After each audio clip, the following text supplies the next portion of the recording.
In today's video, we have some massive leaks to cover in regards to Season 19's story, the finale, and everything involving that. So this is your last and final spoiler warning.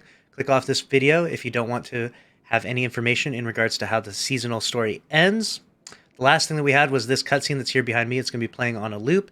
And this seasonal story, a lot of people were disappointed when they got this before the season dropped. We talked about that leak, and no one wanted to see Rasputin die, or at least it felt like it was kind of a cheap explanation to the story and all of that. But we're going to go over the context of that in a little bit. We're going to go over some of the leaks and how a lot of that makes a lot of sense. But before we do so, we actually have a bigger leak, which is the Traveler leaving us, and the pyramid ships will be taking its place, which is going to be a really crazy sight to see. Imagine you go to the tower, and instead of seeing a giant Traveler, you see the pyramid ships. So look forward to that. That is the first big leak we're going to talk about. Next up, we're going to be talking about this article that was brought up to us, which is context behind the end of the season, which I thought was really good and made Rasputin dying make a lot of sense. So first up, they talk about Rasputin is going to be completed by splicing part of Felwinter's code into him, recovered from his remains, in addition to the submine data we are already putting into his engram. The combination of all these influences on Rasputin makes him evolve beyond his original iteration, and he develops stronger and better defined morality constraints and understanding as a result. He basically becomes a more complete being.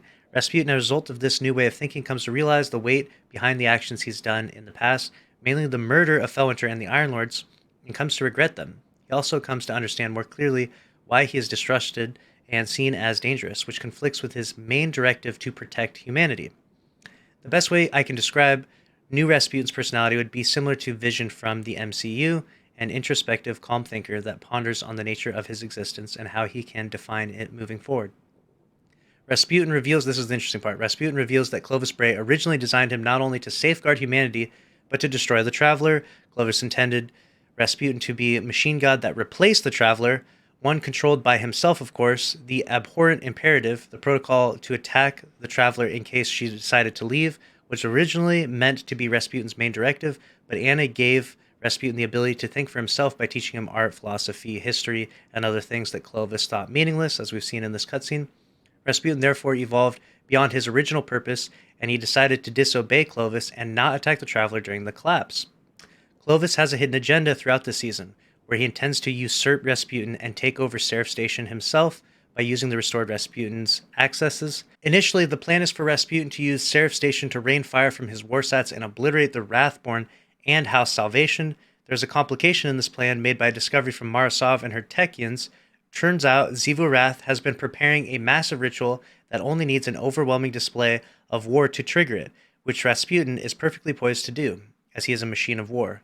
The ritual will open a portal over Earth, and Xivu will use to bring her entire armies and fleets/war moons over Earth, just like on Tora Bottle.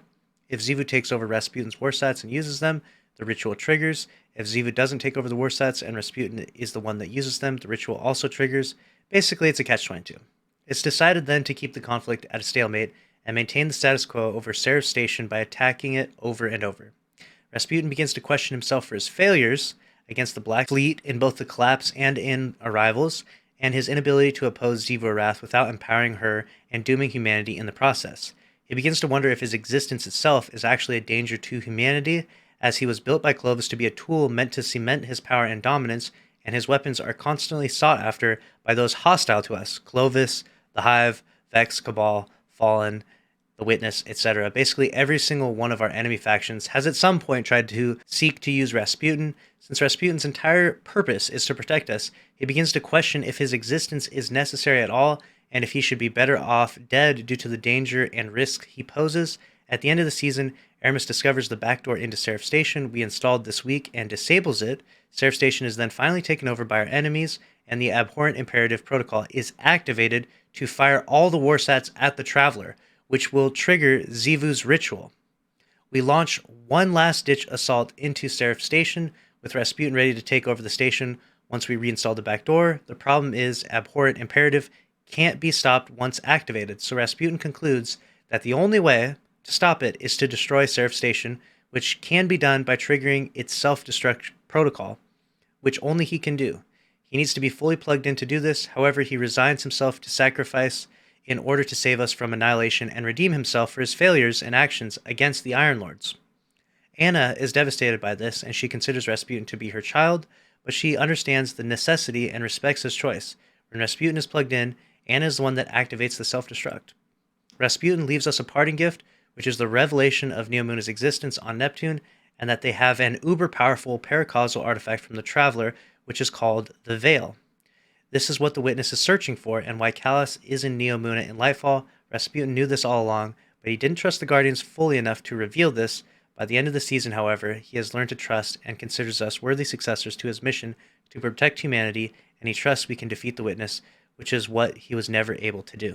So with all of that information in play, I actually think this makes the seasonal story pretty solid, and I'm a big fan of it. I'm excited to see how things end and what the tower looks like when we arrive afterwards, when the Traveler is gone, and how all of that plays out. I mean, there's even a line that's written in here from Ikora. It's leaked that Ikora says, "Go, spend time with the people you love. It may be your last chance to." That's what Ikora says after the Traveler leaves, so it's about to be some pretty crazy stuff happening in the story for Destiny 2. Let me know your thoughts about that down in the comments below. Make sure to subscribe if you enjoyed and you want to stay up to date on all the news in Destiny 2. Smash the like button. I'll see you in the next one. Later.